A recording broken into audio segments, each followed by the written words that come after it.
Hello दोस्तों, आज मैं पॉल जेन पिल्जर जिन्होंने स्वास्थ्य क्रांति बुक लिखी है और इन्होंने रियली इस बुक को लिखकर एक क्रांति ला दी है। इस बुक का बहुत ज़्यादा डिमांड है और मैंने अपने नज़दीकी लोगों को, जो हमारे करीबी लोग हैं, उनको मैंने ये बुक रिकमेंड किया है और उन्हें ये बोला है कि कैसे आप ऑप्टिमल हेल्थ की तरफ बढ़ सकते हैं। ऑप्टिमल हेल्थ का ये मतलब है कि कम से कम आप डॉक्टरों का चक्कर लगाएं, क्योंकि मेडिसिन दोस्तों कभी भी हमारे स्वास्थ्य के लिए अच्छा नहीं है।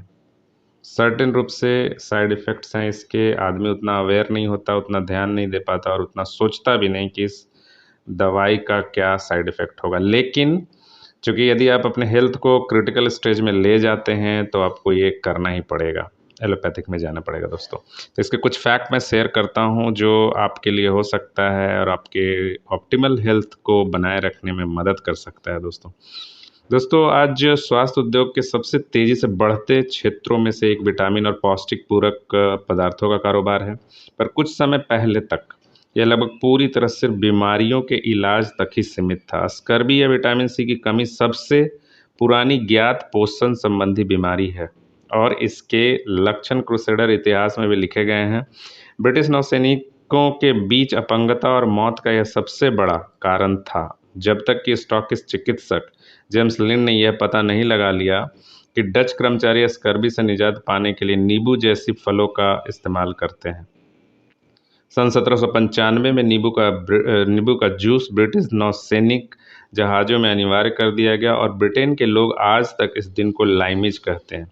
रिकेट्स या विटामिन डी की कमी पूरे इतिहास में देखी गई है और इसके कारण हड्डियों की विकृति खासकर बच्चों में देखी गई। 18वीं शताब्दी की शुरुआत में इसका इलाज मछली के तेल और सूर्य की रोशनी से किया जाने लगा। बेरी या विटामिन बी1 की कमी प्रसंस्करित चावल और अन्य अनाजों से गैर प्राकृतिक रूप से विटामिन निकाल दिए जाने से होती है। बेरी का सिंहली भाषा में अर्थ है अति कमजोरी और यह एशियाई देशों में तब से दिखाई देने लगी जब 1000 साल पहले पॉलिश किए हुए सफ़ेद चावल को मुख्य भोजन माना जाने लगा। इन सभी मामलों में पोषण की कमियों का पता वैज्ञानिकों को तब लगा जब उन्हें खुद अत्यधिक कमजोरी महसूस हुई और 20वीं शताब्दी में यह खोजा गया कि ऐसे 13 विटामिन होते हैं जो अच्छा स्वास्थ्य बनाए रखने के लिए ज़रूरी होते हैं और आमतौर पर यह शरीर में नहीं बनते। हाल ही में यह पता चला है कि ठीक यही विटामिन बीमारियों को बढ़ने से भी रोक सकते हैं, हमें ठीक से अच्छा महसूस करवाते हैं और बूढ़े होने की प्रक्रिया को भी धीमा करते हैं। आज करीब 50% अमेरिकी किसी न किसी तरह का पौष्टिक पूरक पदार्थ लेते हैं और इन उत्पादों की औद्योगिक बिक्री $70 अरब से भी ज़्यादा है। हालांकि विटामिन और खनिज उद्योग ने अपने मैदान को अभी खुरचना ही शुरू किया है, क्योंकि हमने हाल ही में जैव रासायनिकी को समझना शुरू किया है, जो यह बताती है कि विटामिन, खनिज और अन्य पूरक कैसे काम करते हैं। जब हमारी कोशिकाओं के आणविक स्तर पर काम को समझने की बात आती है तो हम उसी जगह पर होते हैं जहां बीमारी उद्योग 19वीं सदी के पहले था। हम जानते हैं कि बहुत से स्वास्थ्य उत्पाद और सेवाएं असर कारक होते हैं, लेकिन हम अब तक पूरी तरह यह नहीं जानते कि असरकारक क्यों होते हैं। हालांकि चिकित्सा ने ऑप्टिकल सूक्ष्मदर्शी द्वारा रहस्यों को सुलझाए जाने से बहुत पहले ही खुद को महत्वपूर्ण विज्ञान के रूप में स्थापित कर लिया था। उस दौर में सूक्ष्मदर्शी चिकित्सा क्षेत्र के कई रहस्यों से पर्दा उठाता है। अब स्वास्थ्य भी वही करेगा।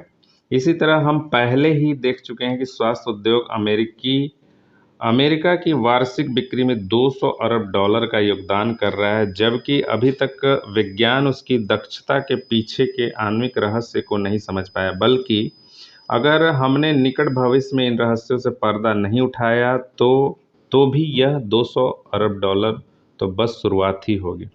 बहुत से संभावित उपभोक्ताओं ने अभी स्वास्थ्य उत्पादों और सेवाओं के बारे में सुना भी नहीं है, उन्हें भी कोशिश कर लेने दें। जैसा हम देख चुके हैं कि जिन उपभोक्ताओं ने स्वास्थ्य उत्पाद या सेवाओं को आजमाया और सकारात्मक अनुभव किया, उन्होंने आमतौर पर अन्य स्वास्थ्य उत्पादों और सेवाओं को आजमाने के लिए अपने दिमाग को खोल दिया है, वो ओपन हो गए हैं। 35 से 43 वर्ष की उम्र वाले मेरे जैसे व्यक्ति को अपने बाएं घुटने में दर्द हुआ। यह बरसों मॉग्यूलेडन स्काई ढलानों की स्पर्धाओं में भाग लेने का नतीजा था।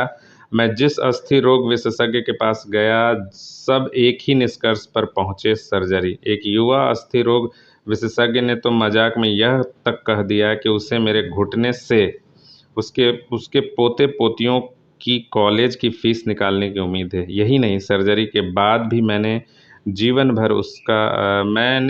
भर उसका मरीज बना रहूँगा।